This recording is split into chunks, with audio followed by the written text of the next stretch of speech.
The base was quiet that morning, the kind of quiet that sits heavy on a military installation before sunrise. When the sky is still dark, and the air smells like ocean salt and motor oil, and the only sounds are footsteps and the distant hum of generators. Naval Station Coronado had seen everything. It had launched wars. It had trained the deadliest fighters the world had ever produced. Its hallways had been walked by legends, men whose names were whispered in places where most people would never go. Nothing surprised this place anymore. At least, that is what everyone believed. The gate guard that morning was a young man, 23 years old, 3 years into his service. His name was not important to the story that was about to unfold, but his reaction was. He had stood at that gate through cold mornings and hot afternoons and everything between. He had waved through generals. He had checked the IDs of senators. He had once, during a visit he would never forget,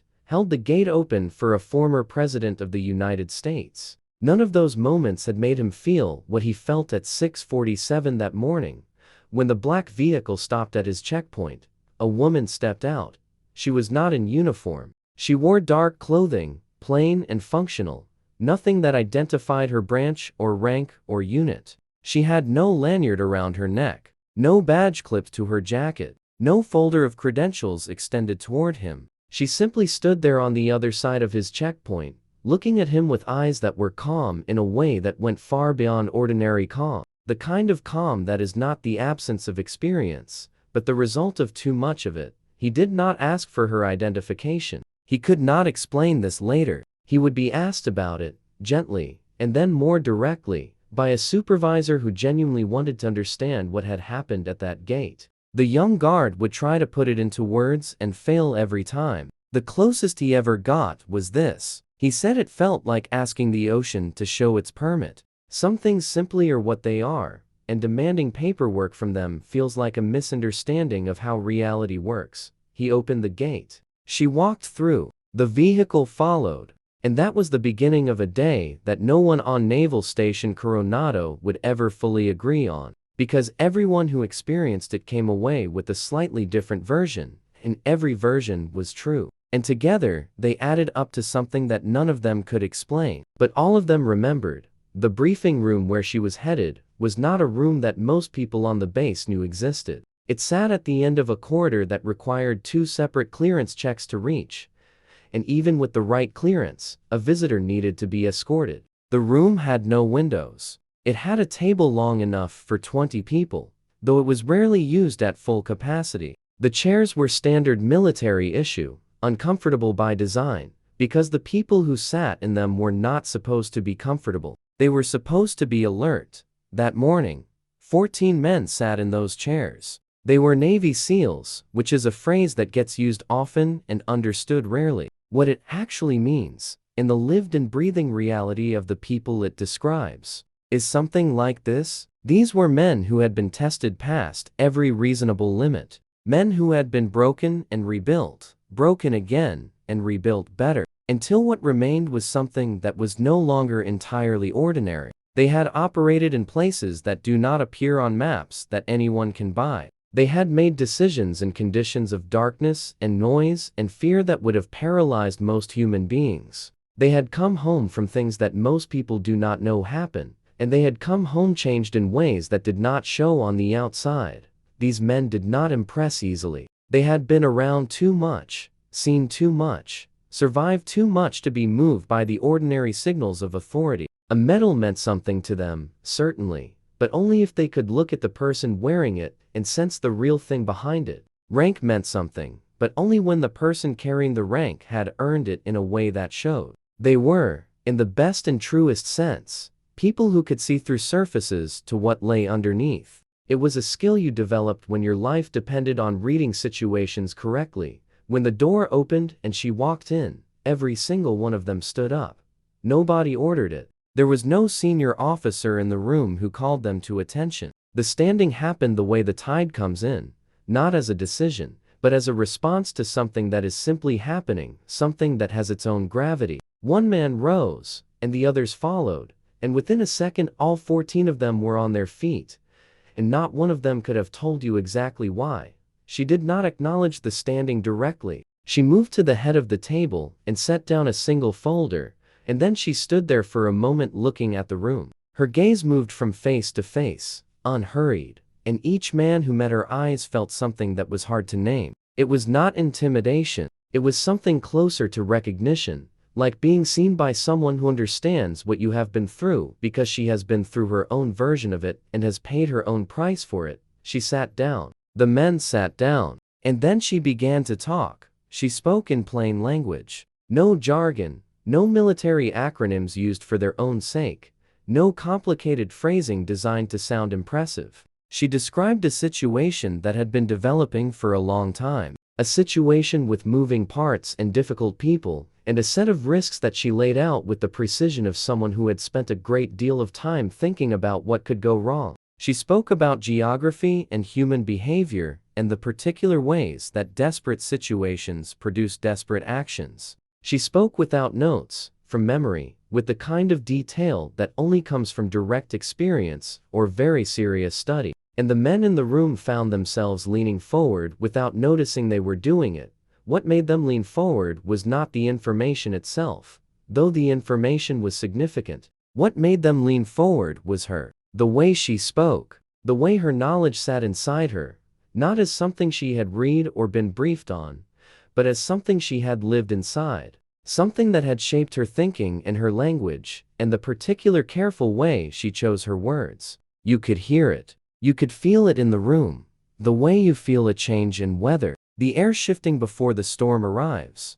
Halfway through the briefing, one of the operators, a chief petty officer with 17 years of service and a reputation among his peers for being completely unflappable, shifted in his seat and glanced at the man beside him. The glance said something that neither of them would have been able to put into a sentence, but that both of them understood completely. It said, "This person is real." She answered questions the way real experts answer questions, which is to say, she answered the one she could fully answer, and for the others, she said exactly what she knew and stopped there without trying to fill the gaps with guessing. She said once, clearly and without apology, that there were things she was not going to tell them yet, not because she did not trust them, but because the timing mattered and the time was not right. Nobody pushed back on this. That itself was remarkable, because these were not people who accepted things without pushing back. They pushed back on everything. It was part of how they operated,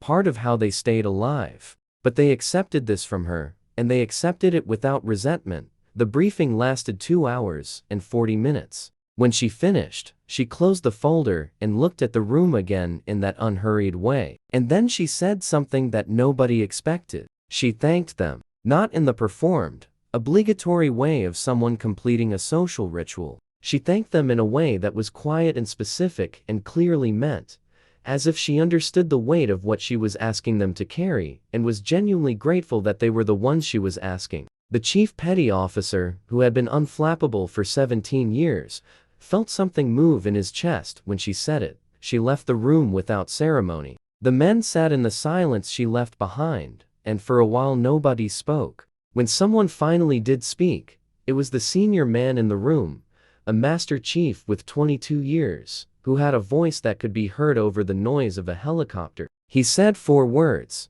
He said, "Find out who she is." They could not. Not that day, not in the weeks that followed. There was no file, no record, no entry in any system any of them had access to. There was just the memory of her in that room, and the feeling she had left behind, and the 14 men who had stood up without being asked, and were still thinking about why.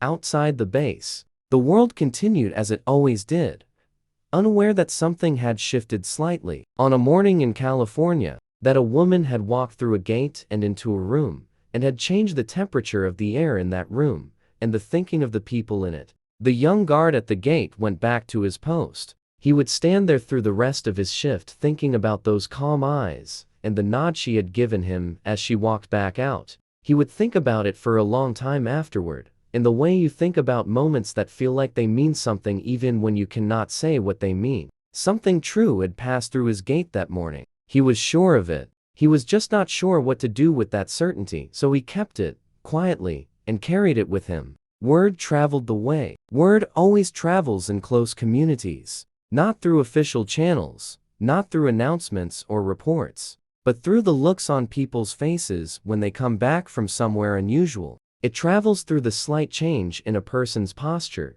the way they hold their coffee differently, the way they pause before answering a question that would normally get an immediate response. The 14 men who had sat in that briefing room did not talk about what had happened. They did not need to. The people around them noticed something had shifted. And in a community built on noticing things, that was enough to start the current moving.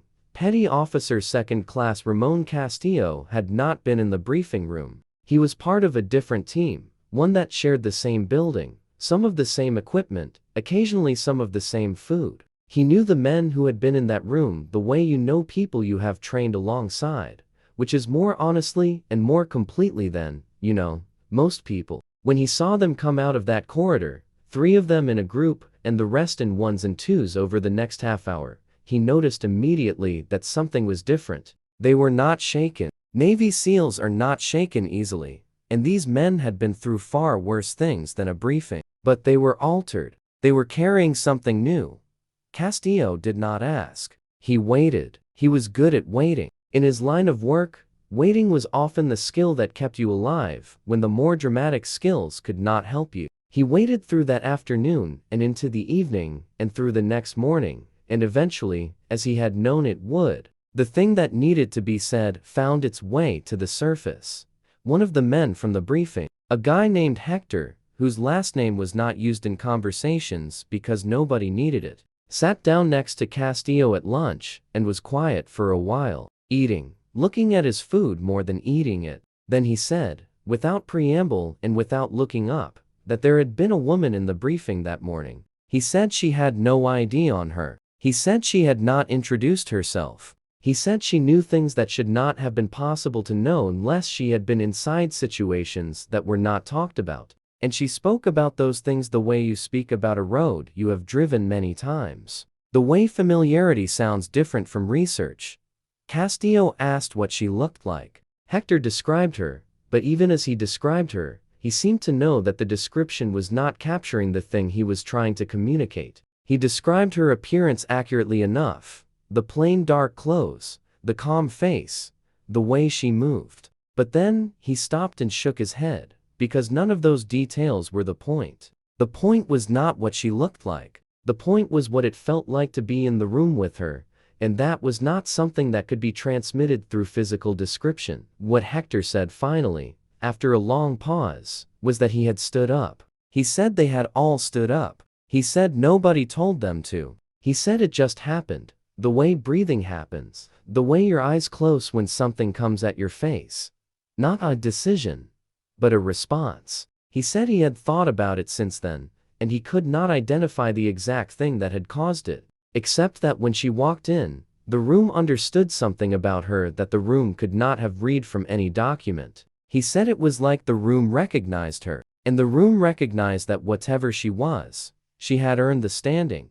Castillo sat with this for a while. He was not a man who dismissed things easily. He had been in enough situations where the information that mattered was not written down anywhere to understand that the most important things often existed only in the space between people, in the sense of something that could not be recorded. He believed Hector. He also knew that believing something and understanding it were two very different positions. He started asking quiet questions. This was what Castillo was good at. The kind of investigation that did not look like investigation. That looked like ordinary conversation, ordinary curiosity, that people participated in without quite realizing they were participating in something intentional. He talked to the other men from the briefing, not all of them, directly, and not about the woman specifically, but around her. The way you approach something bright by looking slightly to the side of it. He talked to people who might have seen her enter the building. He